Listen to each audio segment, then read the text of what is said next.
Hi, welcome to Swiss kitchen. இன்னைக்கு நம்ம போளி எப்படி செய்யலாம் அப்படின்னு பார்க்க போகிறோம்.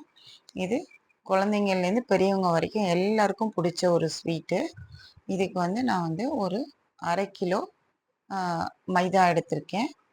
இதுக்கு தேவையான அளவு ஒரு ஹாஃப் டீஸ்பூன் பேக்கிங் பவுடர் எடுத்துக்கணும். ஹாஃப் டீஸ்பூன் கலர் பவுடர், தேவையான அளவு உப்பு போட்டு இதை ஒரு சப்பாத்தி மாவு மாதிரி பசைஞ்சிட்டு, இந்த அளவு வரும்போது இதில் ஒரு 4 ஸ்பூன் எண்ணெய் விட்டு நல்லா இந்த மாதிரி சாஃப்டாக வர அளவுக்கு பசைஞ்சிட்டு, ஒரு பவுலில் போட்டு மேலாப்பில் எண்ணெய் ஊற்றி இந்த மாதிரி நம்ம ஒரு 1 மணி நேரம் இதை மாவு நல்லா ஊற விடணும். அப்போதான் போளி நல்லா சாஃப்டாக இருக்கும். இப்போ பூரணத்துக்கு நான் 3/4 கப் அளவுக்கு கடலைப்பருப்பு எடுத்திருக்கேன்.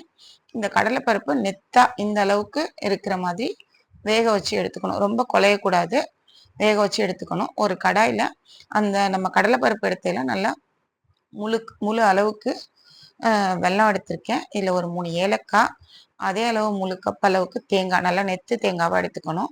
இப்போ வேக வச்ச கடலைப்பருப்பு எல்லாத்தையும் நம்ம ஒரு கலந்துக்கணும். இதுக்கு தேவையான அளவு உப்பு போட்டுக்கலாம். உப்பு போட்டுட்டு இது பதம்லாம் எதுவும் இல்லை, நல்லா அந்த வெல்லம் மெல்ட் ஆகுற அளவுக்கு கலந்துட்டு இதை நம்ம ஒரு மிக்சி ஜாரில் போட்டு இதை அரைச்சி எடுத்துக்கணும். அரைச்சதுக்கு அப்புறம் இதை நல்லா நம்ம வதக்கணும். அந்த தேங்காவோட இது கெட்டு போகாமல் இருக்கிறதுக்காக நம்ம அரைச்சதுக்கு அப்புறம் இதை நல்லா வதக்கி எடுக்கணும். அப்போதான் நம்ம 2 நாள் வச்சு சாப்பிட்டாலும் இது ஒன்றுமே ஆகாது. இதை நல்லா வதக்கி எடுத்து இதை நம்ம ஒரு உருண்டை பிடிச்சி பூரணத்தை ரெடி பண்ணி வச்சுக்கணும். மாவு இப்போ ரெடி ஆயிடுச்சு, நல்லா சாஃப்டாக இருக்குது.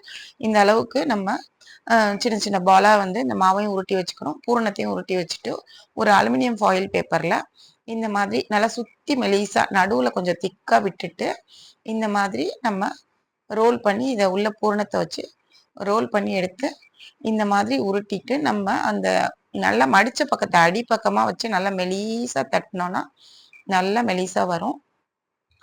இந்த மாதிரி ஒரு நல்ல தோசை தவா சூடு பண்ணிவிட்டு இதை நம்ம போட்டு எடுத்தால் உங்களுக்கு வாழை இலையில் கூட போடலாம். நான் வாழை இலை இல்லாததால் அலுமினியம் ஃபாயிலில் போட்டிருக்கேன். நீங்கள் வாழை இலையில் கூட போடலாம்.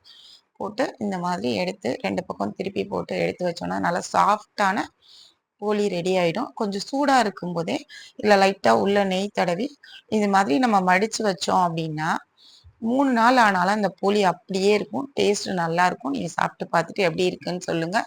தேங்க்யூ, பாய்.